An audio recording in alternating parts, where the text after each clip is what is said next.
Let me ask you something. What if your panic is drowning out the very voice that can save you? We all panic when circumstances spin out of control.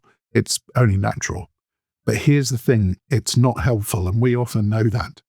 And more importantly, panic blocks what God wants to give you. Psalm 46 verse 10 says, "Be still and know that I am God." But when disaster hits, being still feels impossible, doesn't it? Think about the wedding at Cana. They ran out of wine. Social disaster. People panicked. But Mary didn't panic. She turned to Jesus. Or the widow in 1 Kings chapter 17. She's down to her last meal, one handful of flour, a splash of oil. Then she's done.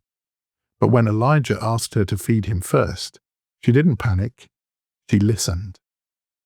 Today we're going to learn 4 ways to replace panic with trust. First up, panic focuses on the problem. Trust focuses on the person. The servants at the wedding stared at empty wine jars. Mary looked at Jesus. The widow could have obsessed over empty cupboards.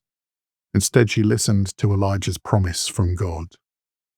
When crisis hits you, at work, at home, in your relationships, where do you look? Are you fixating on the problem, or are you turning to the person of Jesus? Here's the truth. Where you focus determines what grows. Focus on the crisis, and fear grows. Focus on Jesus, and trust grows. But there's a deeper issue underneath panic. Panic comes from forgetting who God is. "Don't worry," Elijah said to the widow. Why could he say that? Because God keeps his promises. Jesus' mother simply said, "Do whatever he tells you." Why? Because she knew who he was.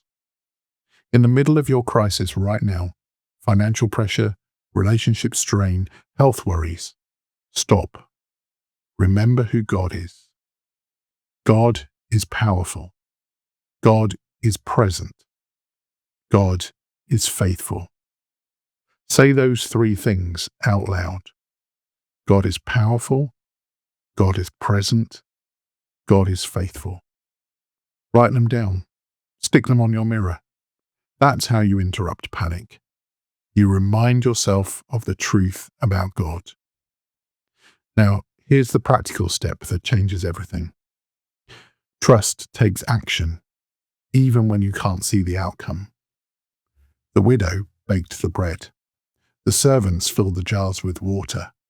Neither of them could see the miracle coming, but they acted anyway. So what's the next right thing God's asking you to do at work, in your family, in your community? Do that thing, even if you can't see how it will help, even if it feels pointless. Trust acts. Panic freezes. Maybe it's having that difficult conversation. Maybe it's serving someone when you feel empty yourself. Maybe it's just showing up when you'd rather hide. Do the next right thing. Trust God with the outcome. And here's one more pattern you need to see.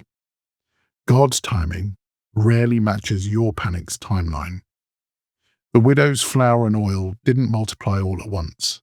It lasted day after day after day. Ongoing provision, not instant resolution. When Mary told Jesus about the wine, he didn't snap his fingers.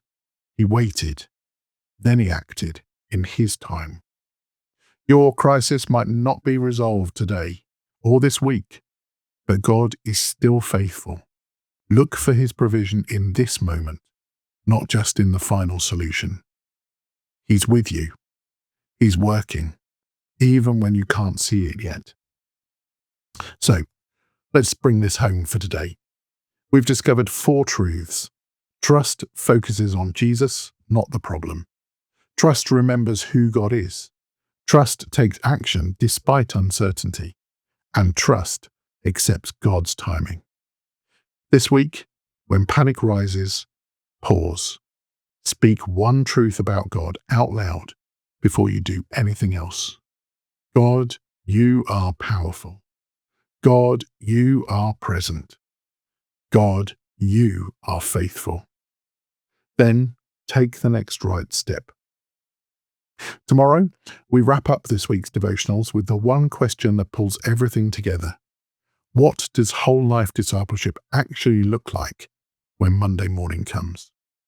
You won't want to miss it. Until then, be strong and courageous, because the Lord your God is with you.